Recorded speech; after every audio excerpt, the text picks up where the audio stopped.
I had recently led a crusade to dictate public morals. I was not known for my liberal views or my insistence on the independence of the judiciary. She was drawn to my metal file cabinets and my porcelain dinnerware. We both objected strongly to the widespread abuse of three-piece bistros. She had startling new scientific evidence that the papacy was involved. Together we saluted the cast iron stoves of our ancestors. And I stared at the zip out.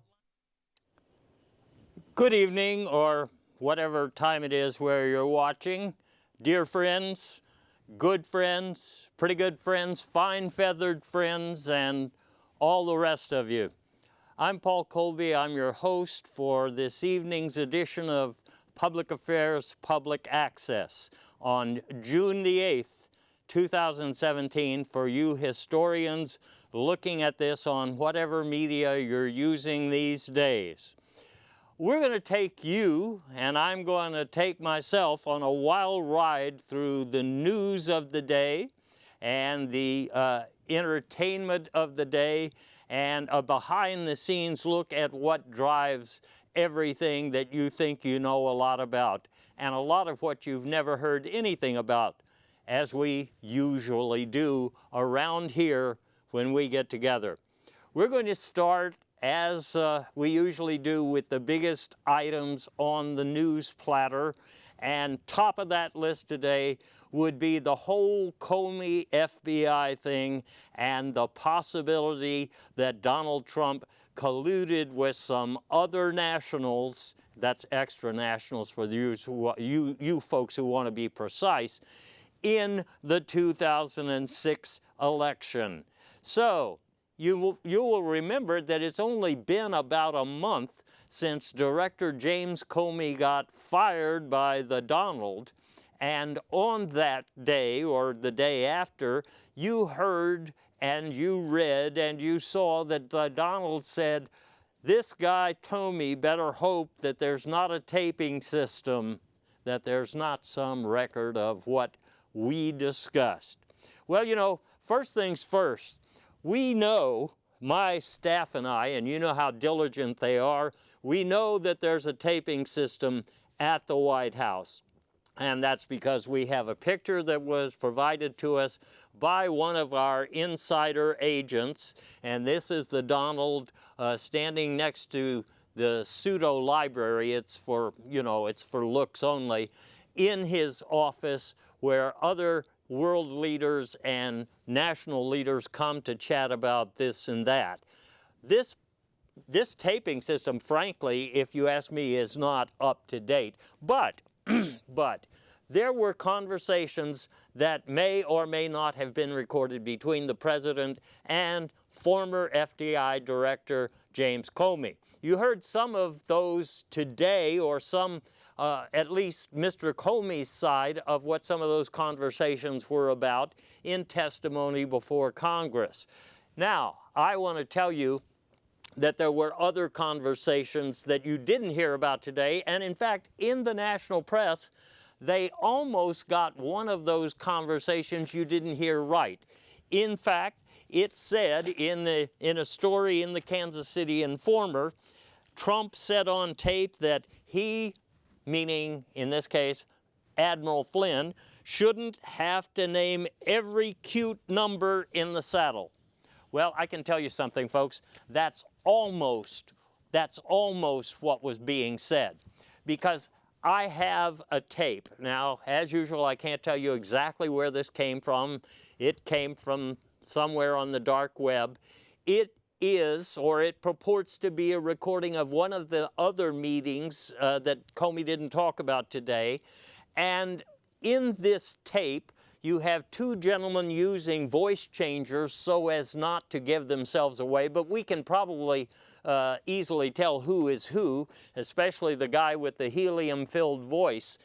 I want you to listen to this tape carefully. It's going to be hard to absorb everything right away, but I want you to pay attention, because it's not a cute number in the saddle we're talking about.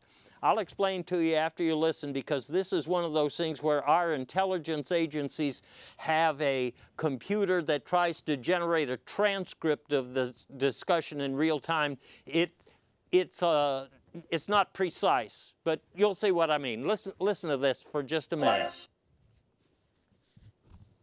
You know, I had a great hot dog today. When they're real good like that, it doesn't matter what you call them. You know what I'm saying? I'm not sure what you're getting at, you know. I'm not sure what you mean. My friend Mr. Flynn, he shouldn't have to name every cucumber in the salad. I mean, he shouldn't have to make a living mowing some Democrat's lawn. You know what I'm saying? Well. In this conversation, we have reference to Mr. Flynn and the assertion that he shouldn't have to name every cucumber in the salad. Now, what does that sound like to you? To me, it's awfully suspicious. But that's not the only thing that wasn't mentioned in Comey's testimony today. We know that he took notes of some of these conversations, and the folks in Congress didn't actually get to see those notes. But our intelligence agencies also have transcripts of another meeting. And in this meeting, in the draft transcript, there is discussion of lawnmowers. Excuse me. And if you look at the notes of James Comey, which I have obtained for this meeting, he mentions more. Don't we have that James Comey note? Yes? No? I'm pretty sure we have it. Ah, yes. There we have it. So there is reference here to a golf club being bugged. Now, it's not clear here if Donald Trump was talking about the 6-iron or the actual facility. There's reference to the lawnmowers in the bathroom, which is not really anything that James Comey talked about. And there's talk here about a hot dog written up in a book. So you didn't hear anything about that today, did you? Number 3, you have heard of late that Comey told Attorney General Sessions he didn't want to be alone with Mr. Trump. Mr. Trump apparently wanted to show him some card tricks, and this made him feel uncomfortable. But Comey didn't back down from his statement that he would always be honest, and so Donald couldn't fire him. One of the tweets you may not have interpreted correctly before from the Donald back in that period says that he's thinking of making Comey the ambassador to Utah. In other words, he's going to pretend like Comey's getting a promotion, but this is one of those ideas of his that apparently didn't go anywhere. And of course, Donald Trump's problems are not going anywhere either, because now Bob Mueller is going to head up a special investigation that will probably go into areas that weren't even considered before. I want to tell you about some of those in case you've forgotten or if you haven't heard. First thing, there was a video transcript made of election night coverage on Cake News Channel, and in this I'll show you the segment in just a minute, but you will notice that it records the votes coming in from Moscow. Do we have that ready to show the people here?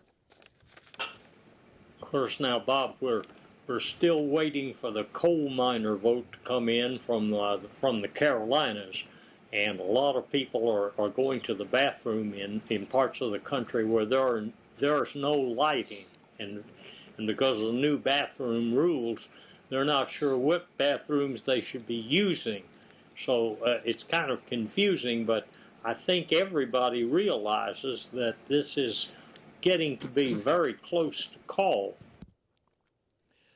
88% of the Moscow vote going to Donald Trump. Well, in case you forgot, I'm sure Bob Mueller will take a look at that.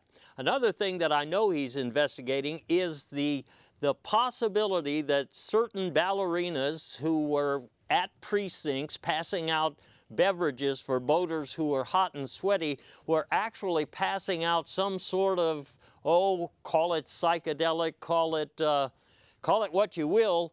People who drank this particular beverage, unidentified as yet, apparently didn't remember who they were voting for when they got to the voting booth, and some of them didn't remember where they were when they came out. So that's next thing being investigated. Another item, discussions between son-in-law Jared Kushner and a Russian bank. Now, it's said that there is an innocent explanation for this, and in fact, in the news media the last couple of days, you've probably seen the invoice from the VEB Bank, which is what we're talking about. It doesn't say who the customer is on this invoice or what is for, but it's a huge invoice. I want to call your attention to the note at the bottom here, thanking for the business and saying that VEB is a proud sponsor of the three-legged Russian ballet. And Mr. Kushner says that his discussion with the bank was actually kind of instant. He wanted to bring one of these ballerinas to the United States to perform. The problem was that the ballerina had expressed some concerns about bathroom rules in the United States. And we'll get into that subject in a little bit more detail because that is something on the political horizon these days in a lot of states. But anyway, he says that's the reason he was meeting with the Russian bank. So I'm sure that the special investigator will cover as much as he can.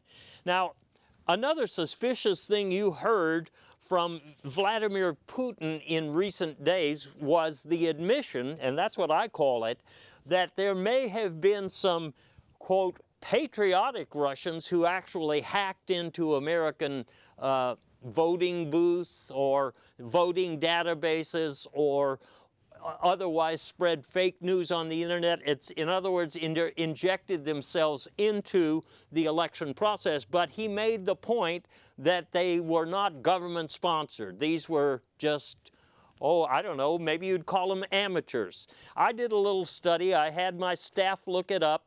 It turns out that there is a league of Russian hackers similar to like our NFL or our NBA. These hackers are always competing, and right now, for example, the Sputnik 7 seems to have overtaken both the Good Enough Gang and Guccifer 2 with about 22,000 hits on sensitive facilities in just the last month. So they are right now leading their division. Apparently there are other divisions. There are lots of these hackers. I'm familiar with the Macedonian mob because they've hacked our systems at my headquarters.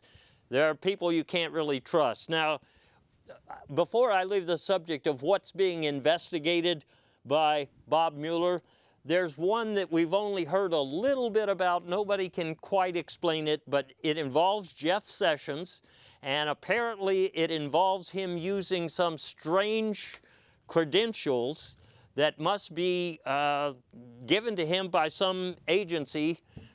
I can't really explain this to you. I do note that here it's calling him Olef Jeff Sessions, as if Jeff is a nickname. And there's some markings here which indicate, I think, some level of security clearance. But what's really odd about this, he was using more than one set of phony credentials. We've got that out. Yes, he was using some credentials that seem to go a little bit higher up the security ladder, and they seem to involve aliens. What kind of aliens and what this is all about, I don't know. Well, before I leave the subject of investigations and the FBI, you know that just the other day we have heard, well, Donald Trump has technically named a new director of the FBI. Not that Christopher Wray has been confirmed yet or anything like that. But before he made that decision, he had narrowed it down to just a few competitors, and you probably didn't hear anything about this. One of the people being considered was Tiger Woods. And that's largely because at this point, Tiger Woods doesn't seem to have much of a future left in golf. He's considering some other stuff.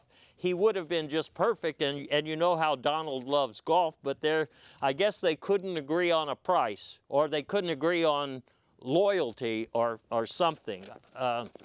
Another person, you wouldn't necessarily think of this, Dick Cheney, apparently, according to the St. Louis Yodeler just recently, was being considered because he has rehabilitated his, what do you call, public persona, his image in recent days. I think primarily he's made a lot of donations to a violin repair shop somewhere in Utah, which is, well, interesting. That's where Donald Trump was going to send not Dick Cheney, but James Comey to be the ambassador there. How strange. Another person under consideration, and you've heard whispers of this, and especially, I know some of you read the Taylor Swift quarterly review of politics. Ivanka Trump has a style sensibility. You know that. She sells shoes. And this article is very interesting. If you haven't read it, What It Takes to Direct Today's FBI, it talks about the crucial aspect of paying attention to style, which is, you know, something that a lot of the FBI directors in the past have not done. All right, that's enough about the FBI. You know that one thing that Donald did to try to get the news to go in a different direction, so to speak, was to take a tour around the world. And that would give him some press, some much needed positive, upbeat press. First stop on that tour, as you recall, was in Saudi Arabia, and there was a big deal with the Saudis. And in short, he offered them $110 billion worth of whatever they could use, you know, tanks, gunboats, cruise missiles, you name it, cybersecurity equipment. But the other side of the deal was that, first of all, they had to stop financing terrorists with box cutters who might be doing unsavory things here or elsewhere. And they also had to cool it with any investigations of Trump's activities in the recent electoral season.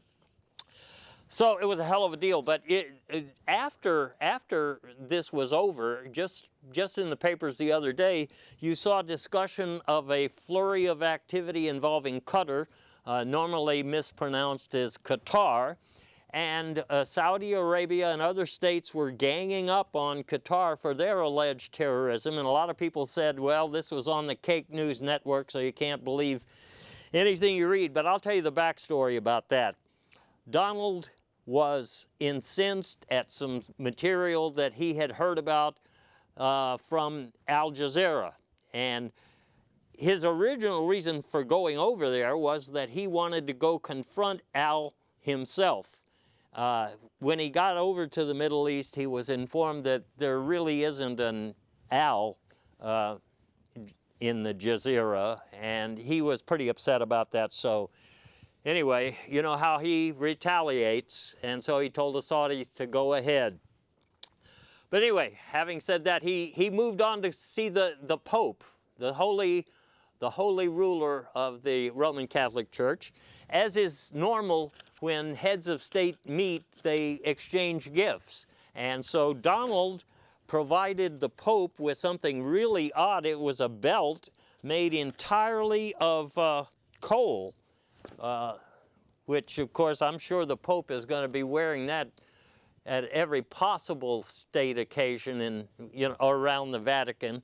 The Pope had a gift for Donald, kind of a grooming type of thing. It's a blow dryer and a comb, and they're both embossed with the magic 45 symbol. I mean, I wish I could get one of these. Mine would have to say 65 or something like that, but it's really nice. Turns out, you know, the Pope and Donald Trump don't really have very much in common, so it was kind of a strained, you know, activity just getting together. But it turns out one of the things that they do have in common is they like to play words with friends. And I understand that some people actually follow this on the internet because their games are actually up there on a website, and when they're playing, I mean, it doesn't say who's playing each, but what is that? Oh, my producer tells me that he's got the website right now. Let's see. Let's look at it. All right. Sacred. Uh-huh. Stupid. Uh-huh. Godly. Weak. Yeah, this is holy. Uh-huh. Right. And huge. Wow. These guys play pretty fast, don't they? Fake stuff. Pretty fake. Well, anyway, that's enough of that. I'll tune it in later when I have more time. After seeing the Pope, what do you do next? Well, you head to Israel. You know, one of our longtime partners. Donald, of course, when he got there, wanted to visit the Western Wall, and this was covered extensively in the press. He said, "This is a mighty fine wall. We're building one too. I might need to talk to your architect about this." You know, all of these newspaper stories lately it looks like they have internet advertising here. A Utah man selling his shoes for $7,500. Anyway, whatever. While he was in Israel, there was a flap recently. You know, when he had the Russian ambassadors in the White House, he started talking about something that was classified. It was a weapons system.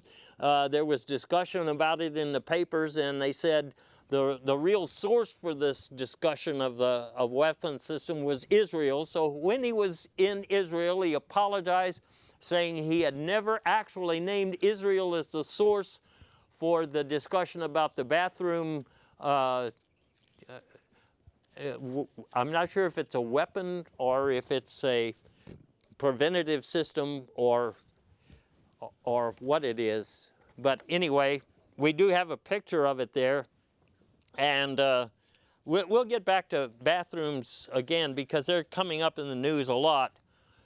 Israel, and then on, of course, to Europe, on to where our best buddies are in Europe. And the first thing here in Europe is that Trump wanted Europe to make their contributions, not so much just to pay for NATO, but to finance this wall that he wants to build.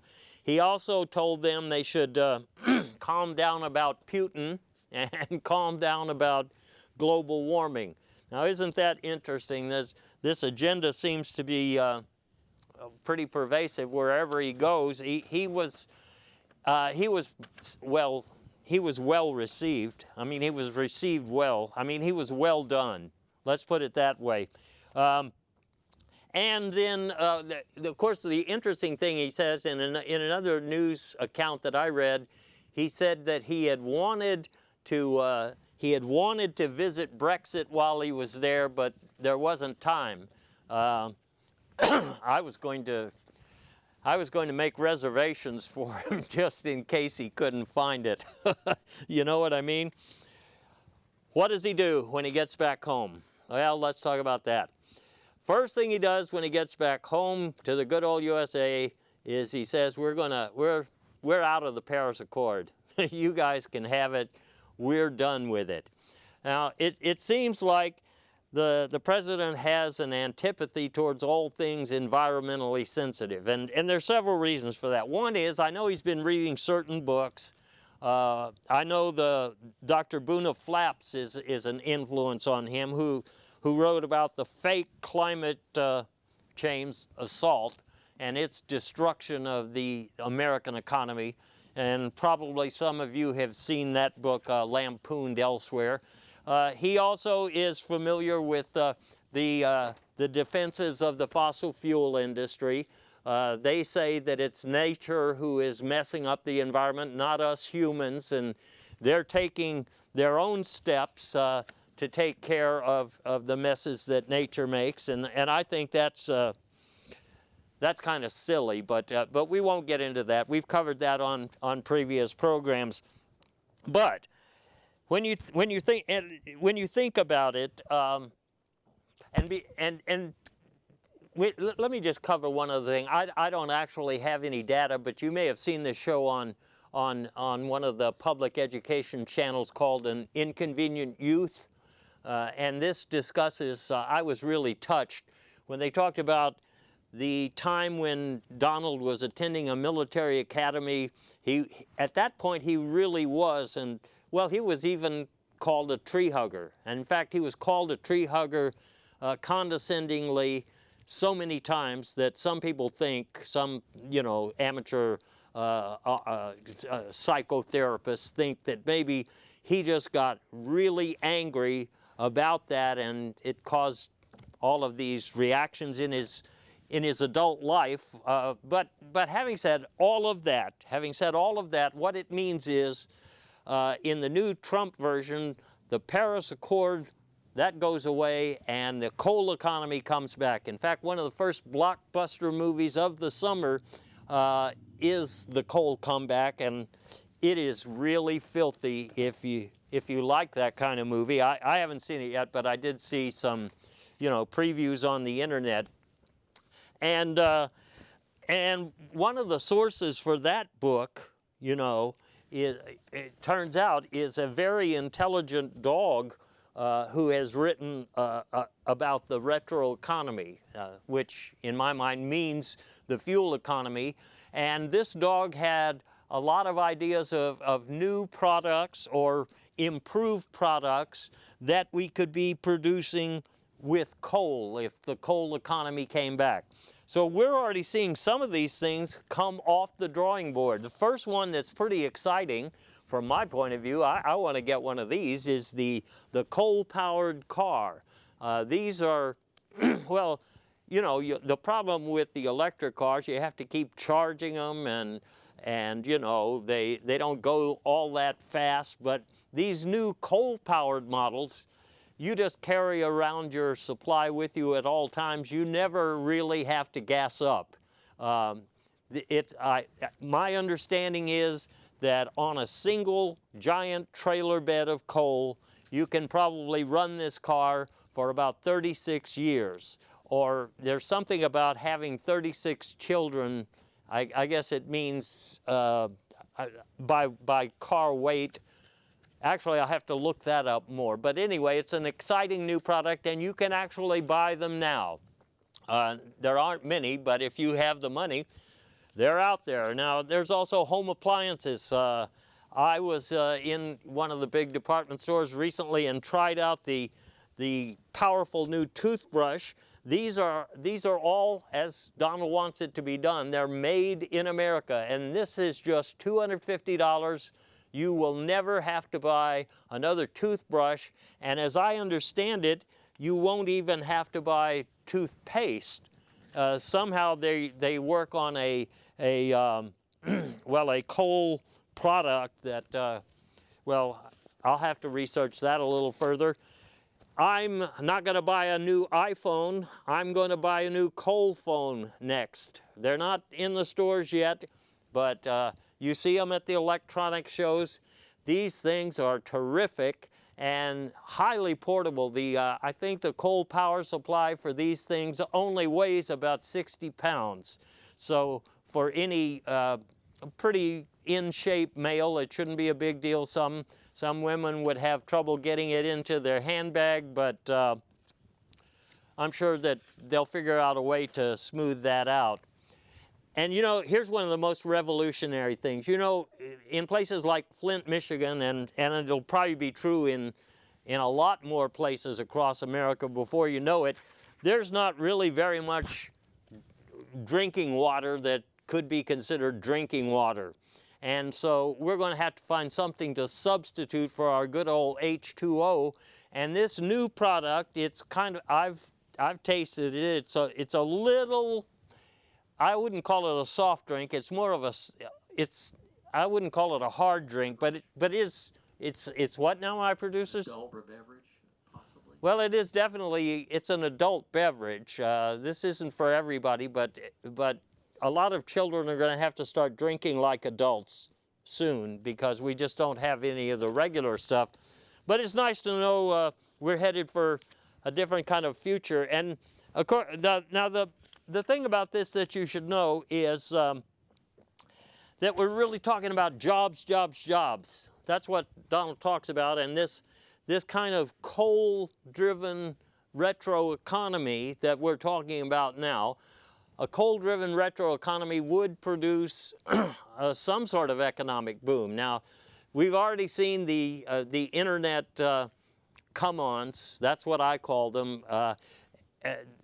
I mean, if you guys really think that you can get your own coal mine going for 1995, well, I've got some bridges to sell you. Of course, that's part of Donald's infrastructure plan too. But anyway, you don't have coal mines everywhere. But that is part of Donald's extraordinary economic advancement strategy. Now, the idea, and I think this book or this program was called Tunnel Visions. I haven't seen all of it. The idea is that we can dig big storage areas under the ground in cities and states that don't actually have coal, and we can import coal from, you know, those parts of America that do have it, and as a result of that, then we'll be able to create little coal economies everywhere. And I'm not sure if everybody wants this job. In fact, it used to be said that there were a lot of health issues around coal. So, you know, some people wonder why we would go back that way. Well, Donald, of course, has his own favored renditions of these particular issues, and I know he has read a lot of the Olaf Sessions books, especially the one about the health myths exposed. I know that he's been influenced. You know, we talked about that dog who wrote the important book. Well, he's very influenced by that dog. I know from a tweet that he delivered recently. This dog came over and set up his coal-powered coffee maker, and apparently the dog told him a bunch of things about health issues that even he didn't know. He directed Donald Trump to a website. I checked it out myself, and there are some interesting facts on this website. Like, I don't know if you knew this, I didn't know it. First of all, coal miners routinely outlive race car drivers who die at an early age in horrible accidents. I think we probably should keep that in mind. There's at least a couple of hundred race car drivers. You know, they're healthier than heroin addicts, generally speaking, and they're much better at some board games than other members of the population. Now, this stance about the health issues of coal is not just something that Donald Trump believes, it's also reflected in the new discussions for the Republican health care bill to replace Obamacare. And this kind of a transition, let's talk about some of these other political issues. You see in one of the working memos that we have obtained with regard to this new Republican health care bill that there's going to be a recommendation that no consideration given for black lung disease. And along these lines, there's also health issues that only affect women, and they don't think it's appropriate to deal with these. We should only be dealing with health problems that affect both genders. That's very interesting. But I will say this. The Republican plan that's being written right now does have some very interesting innovations that are worth discussing. For example, there is a single payment contingency here that is going to be very attractive to some people. If you can put down $2 million by check, credit card, whatever, put down $2 million, everything's covered. And that includes the cosmetic thing, like if you want your arms lengthened, or if you want your eyebrows, curled or stranded, or if you want your hair blue, all of that's covered if you make the initial $2 million, one-time fee. Now that'll be a good deal for, well, how often have we heard this? The 1%, I think, or the ones who can afford to put down the $2 million right up front. But the Republicans are very sensitive to the fact that there are poor people out there. I recently read this article in the Vatican Vibe, and this was just after the president left there. There's a new tax credit that's going to be part of this proposal, and the way this works is, if you can just put down, if you say you live in a state where there isn't a coverage option because the insurance companies have basically pulled out, leaving you without coverage, you can move to another state that has a good plan, and you'll get a $50 tax credit next time around. Now that's going to help a whole lot of people. I mean, $50 goes a long way. And here's, in all of these news stories, you see these pictures of people with this these incredible internet deals. Well, anyway, I already said that, didn't I? Anyway, but I have to tell you that for a lot of people, things are really bad news. And there's another article here in the Kansas City Informer that I just looked at, because a lot of people are screwed because if you have pre-existing convictions, you're not going to get any coverage under the health care plan as it is currently being written by the Republicans. And I hate to bring you that news, but it's a fact.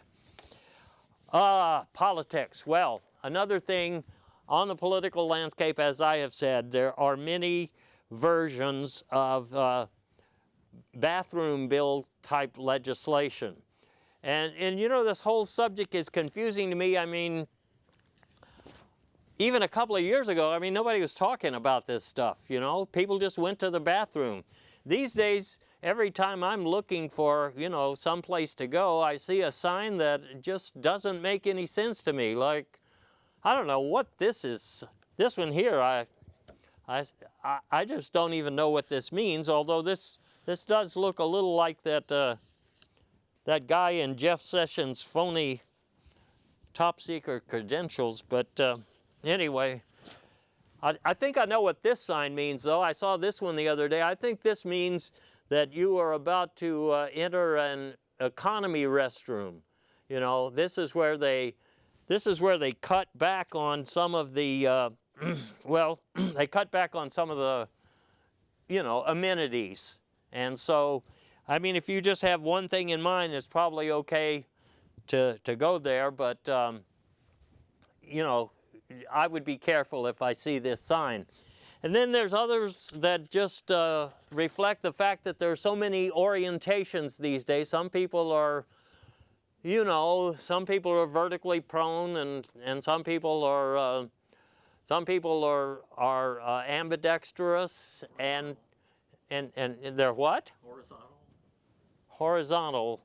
Yes, I suppose a lot of people are horizontal, but not so much at their office engagements, more at their home engagements. But what I'm trying to get at is that these days there are so many signs that you feel like you need to be going back to school. And actually, some of the community colleges around the country right now are offering a course, Bathroom Signs Decoded, which will let you navigate this new terrain a little bit more confidently. let's put it that way.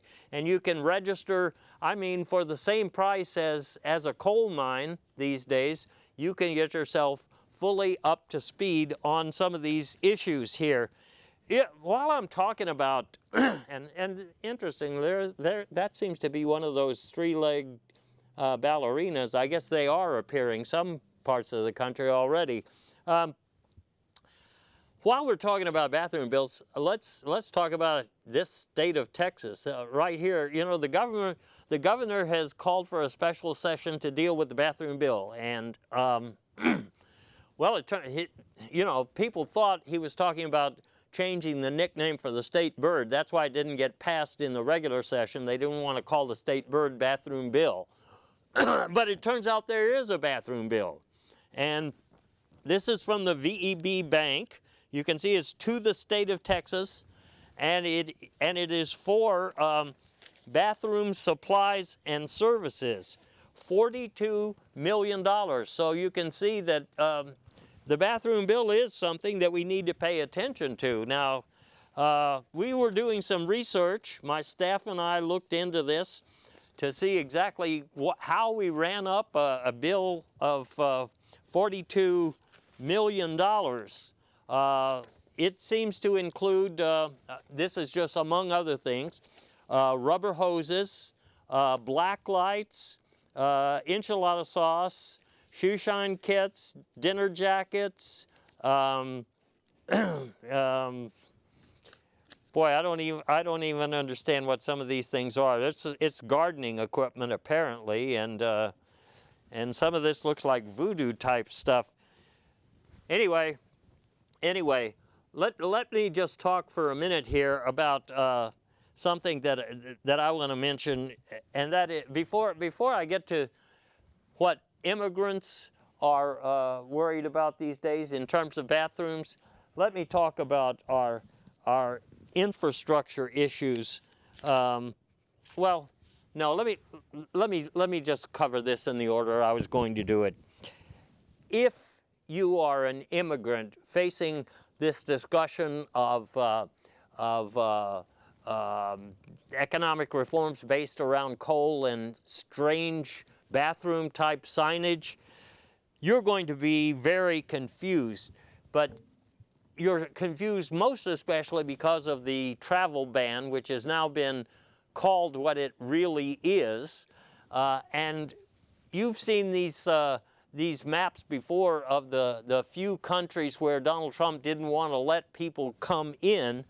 You can see now that this has been expanded to include just about every country, every continent. But what you don't know, you may have missed this, is that this is a two-way street, because after his highly successful, disastrous world tour, Donald Trump has imposed upon himself a ban on traveling to any of these places, and with the assistance of Paul Ryan and most members of the Republican Party in Congress, he's being forbidden to go anywhere, okay?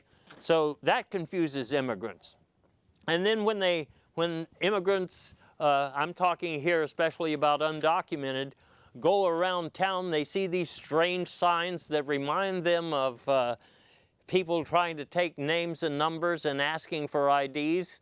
You see these not only in bathrooms, you see them in gas stations, and you see them in convenience stores, and sometimes you see highly confusing, especially for people who come from countries where there are no three-legged ballerinas.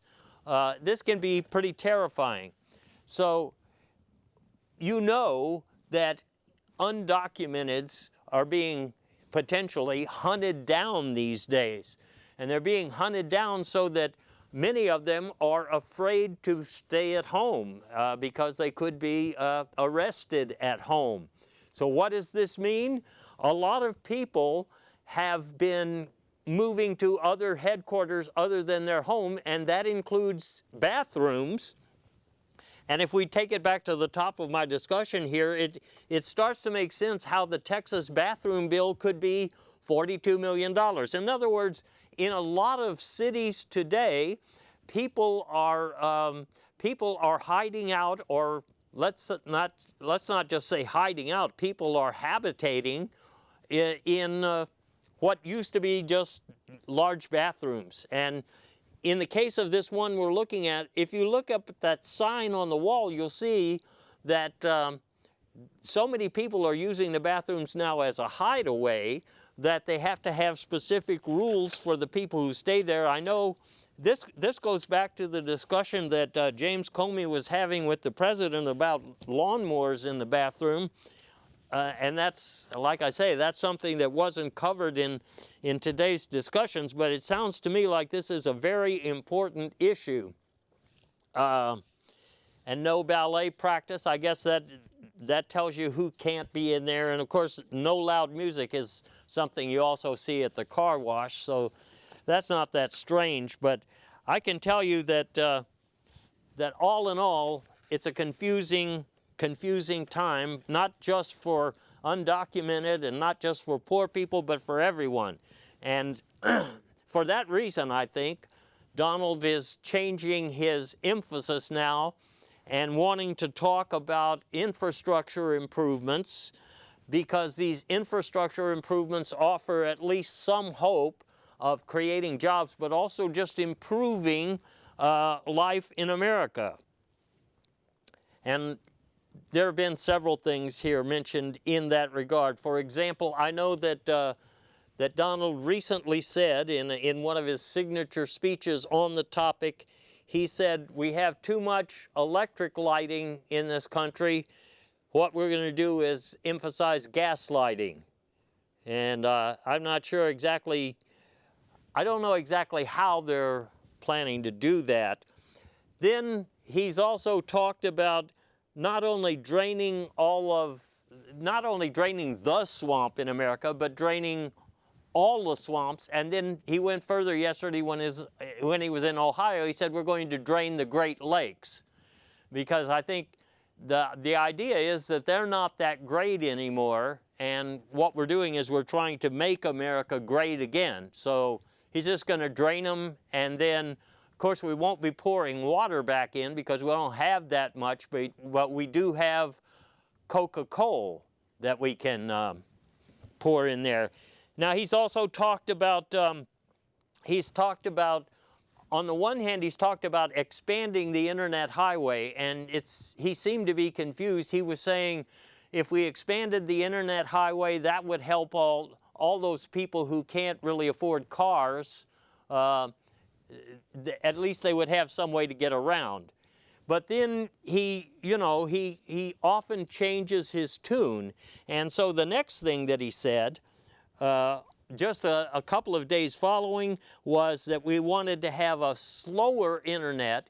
This would mean that people had to take more time to read the things on the internet.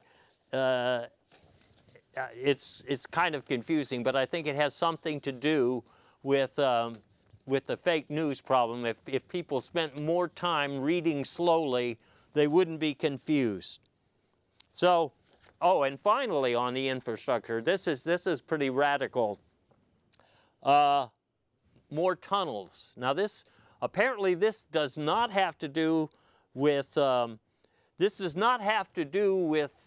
new storage facilities for coal that's going to be imported into places that don't have coal, but instead a kind of housing alternative, alternative for public housing for people who are currently using other, public accommodations. So there you have that. Well, that's politics. Boy, that's pretty tough talking about it. But let's spend these last 10 minutes here talking about entertainment and sports. The biggest news in entertainment right now, of course, is that after 50 years, the Beatles' Sgt. Pepper album is being re-released, this time in an 8-CD box set. Now, you might wonder, there's supposed to be outtakes and so forth. You might wonder, 8 boxes? That is just monumental. Well, it is monumental.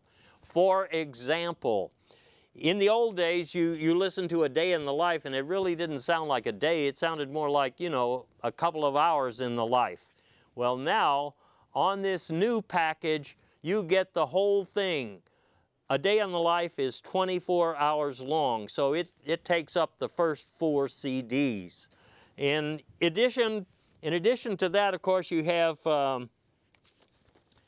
well, there's a new version of When I'm 64 Years Older Than the Last Time. That's interesting. And I gave up fixing a hole because I couldn't figure out how. And, you know, it's not getting better. These are the ones that weren't on the first album. But one thing that is included is an interview with everyone who was listening to the album in the Summer of Love. That's right, everybody. Now, it's not indexed, so I haven't found my short segment yet, but it's on one of those other 3 CDs in there somewhere. And of course, there are fake, there are fakes like the, well, you saw the one about the Only Horse Pub Band. That's just to try to get in on the action. And you saw Dr. Pepper's Lively Hot Tub Band. That's just another knockoff, you know, so you can expect more stuff like that. All right, now let me talk just for a minute about something else in the line of sports. I know a lot of you listen to or watch, and if you can afford to do it, you go to actually see the games like the NBA Finals. Some of you are fans of the NFL. Lots of you like the Indianapolis 500. I like Spelling Bees. That is intense competition. And this year's Spelling Bee was done live on the internet, on Skype. I mean, the final, well, I've got a clip from the final finalist. It was one of the cousins of Gottlieb Stantuner. I don't know his full name. He seems to be from somewhere outside of here. We have that video, don't we? This is him doing the last 3 words. 3 more words and you're the champ. Okay. Your first word. Fetzelpomp. Fetzelpomp. Fetzelpomp. Could I get a definition? Definition, adopting the posture of ancient Greek supplicants. Okay. P-H-F-O-E-T-Z-L-P-O-M-P-E. Fetzelpomp. That is right. Congratulations. Yes. Very good. Very good. Now then, we are going to your next word, which is, okay, Bongarialism. Bongarialism. Could I get a definition? Bongarialism, frying eggs on a sidewalk in winter. Okay. B-O-N-G-E-R-I-A-L-L-I-S-M. Bongarialism. Again, you are right.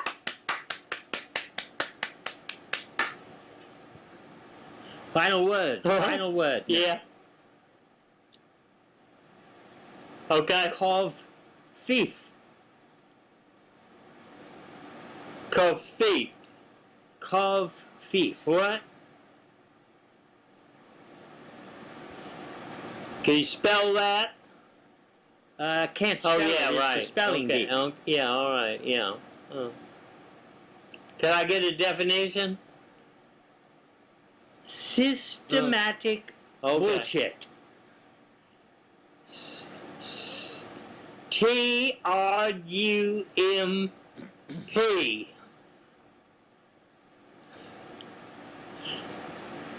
Correct, and that makes you the champion.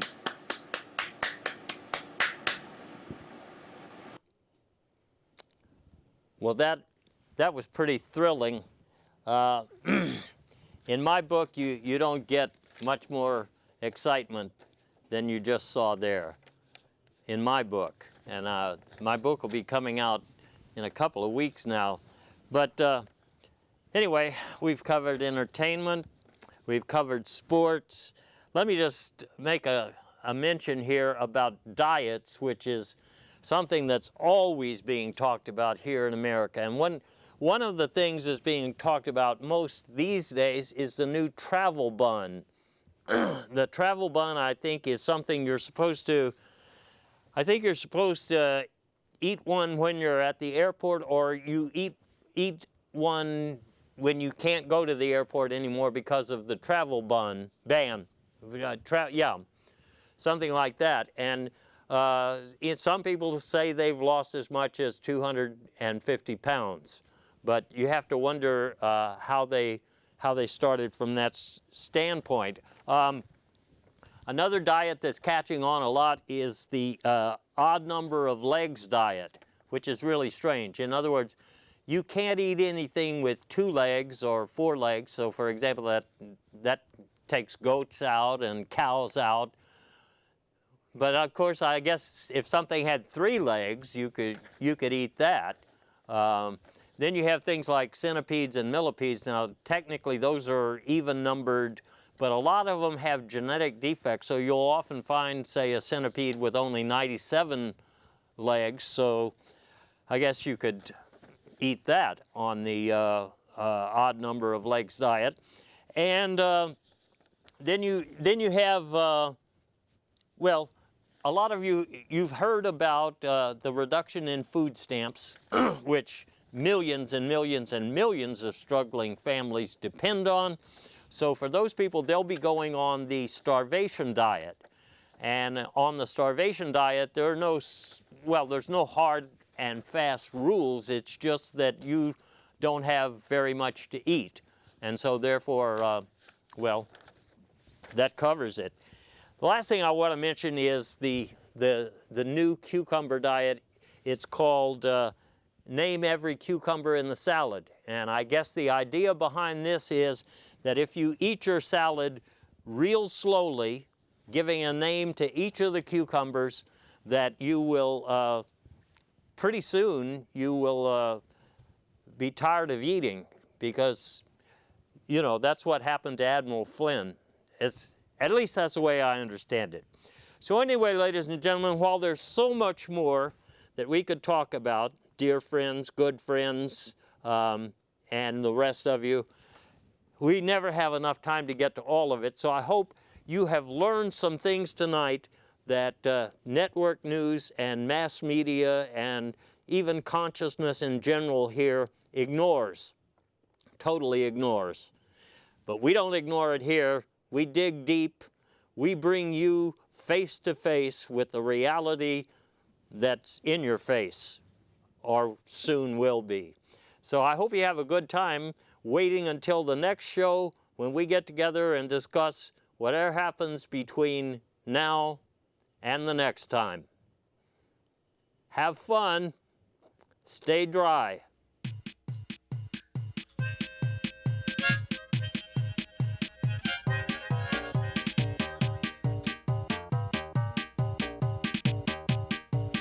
I had recently led a crusade to dictate public morals.